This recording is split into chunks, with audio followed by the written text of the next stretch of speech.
Imagine a person in poverty. Envision them in accordance with your conception of extreme deprivation. Whether that is a homeless man on the streets of Chicago,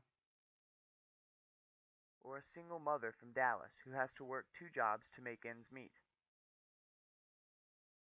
an old, sickly woman living alone in Atlanta, or a young West African boy suffering from malnutrition.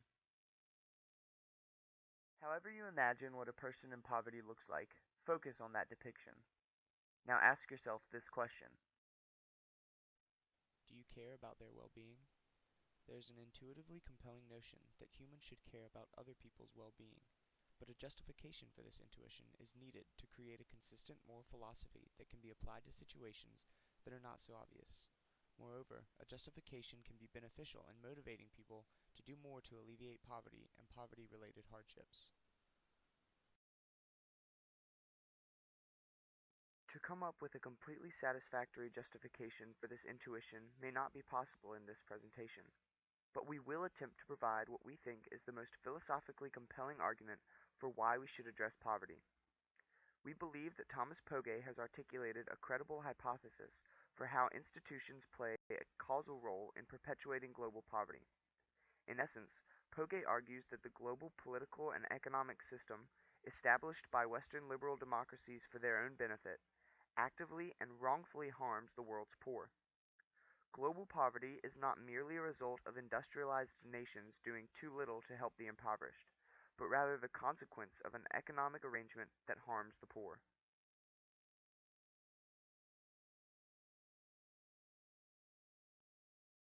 Pogge is concerned with severe poverty because he believes that access to pure water, safe food, clothing and shelter, and basic medical services are of undisputed importance for human life.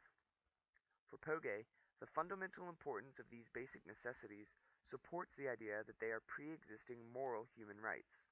But in the interest of reaching widely shareable conclusions about severe poverty, he contends that human rights and violations of such rights are to be conceived in the narrowest sense of negative duties. According to him, we violate another person's moral human rights when we deprive her of her rights or when we actively block her access to those rights. But we do not violate her moral human rights if we simply fail to help her when her rights are unfulfilled or threatened. We may violate our duty, but we do not violate her moral human rights. Pogge regards the majority of affluent people who disregard helping the poor as acting in ways that are morally impermissible and profoundly wrong, but he does not find it to be a violation of the poor's moral human rights. So one must ask the question of what causal role the rules of our globalized world economy play in the persistence of severe poverty. In the first place, it is important to remember that existing peoples have arrived at their present levels of social, economic, and cultural development through an historical process that was pervaded by enslavement, colonialism, even genocide. Though these monumental crimes are now in the past, they have left a legacy of great inequalities. We cannot simply overlook that the enormous economic advantage held by developed nations is deeply tainted by how it accumulated over the course of one historical process that has devastated the societies and cultures of four continents. The way in which the world economy is currently structured surely affects the overall incidence and the geographical distribution of severe poverty worldwide. The existing global economic order does more than just fail to benefit poor people. It harms them, causes excess poverty, and violates moral human rights. Rich states have imposed the present global economic order by formulating the global economic rules they want, pressing for their acceptance, and prosecuting their enforcement, and these rules are actively causing excess poverty. The rules governing economic transactions are the most important causal determinants of the incidence and depth of poverty.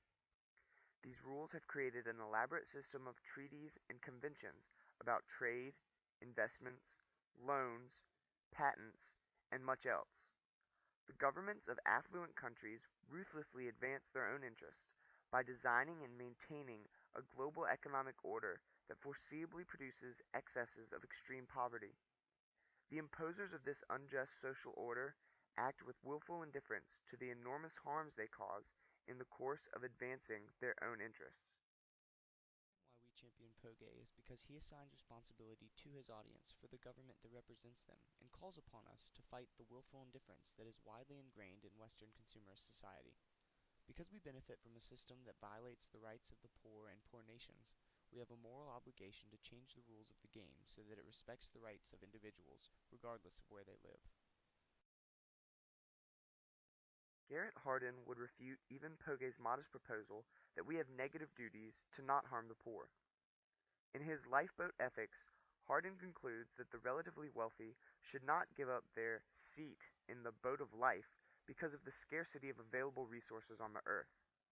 Though his conclusion might be morally abhorrent, he says that the self-interest of all humans makes it so that there is no room for a guilty or sympathetic conscience in the boat of life. Hardin's conclusion falls flat in many ways, and consequently leads to a strengthening of Poge's defense of negative duties. He says that the state of being in the lifeboat, i.e. of being relatively rich, is good luck. However, he also points out that we are all descendants of thieves. Thus, can we really say that fortune is the only reason for anyone's position in wealth or in poverty? Since Harvin admits that we have not acquired all our wealth in fair trade, he brings in Robert Nozick's principle of just acquisition into the conversation. Nozick writes that people are only entitled to a holding if it was acquired justly.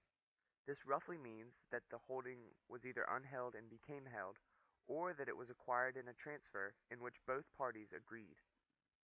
Hardin argues that since no holding has been acquired justly, we should forget the wrongs of the past, as providing restitution would be too difficult. He becomes irrational, rhetorically asking if we should return our land to living descendants of Indians from whom our ancestors took the land.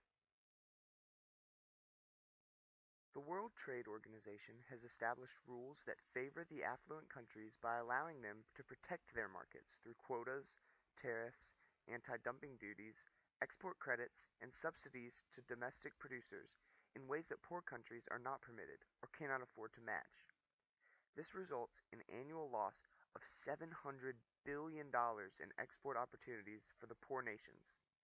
Such asymmetrical rules increase the share of global economic growth going to affluent countries and decreases the share of global economic growth going to poor countries relative to what these shares would be under symmetrical rules of free and open competition.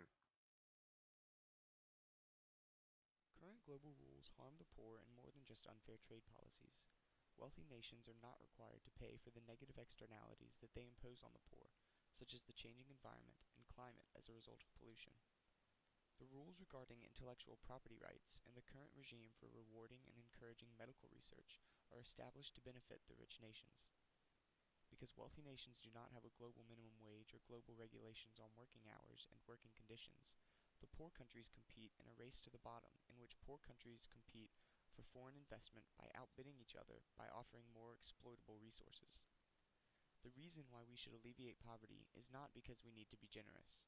No, it is because we have imposed an unjust global order that harms poor people, and we owe them compensation. Because affluent governments and their electorates bear primary responsibility for imposing this order, they should be held responsible for alleviating poverty.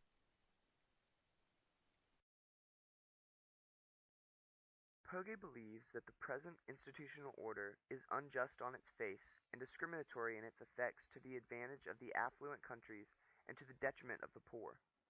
Thus, his solution targets broad institutional change to bring the major actors in the world together to agree and enforce a new global economic order that will empower the destitute instead of impoverishing them further. Poge maintains that the governments and institutions of Western liberal democracies, such as the United States, have unilaterally established the current global order and are liable for subjugating the less developed countries through the imposition of an unjust social structure.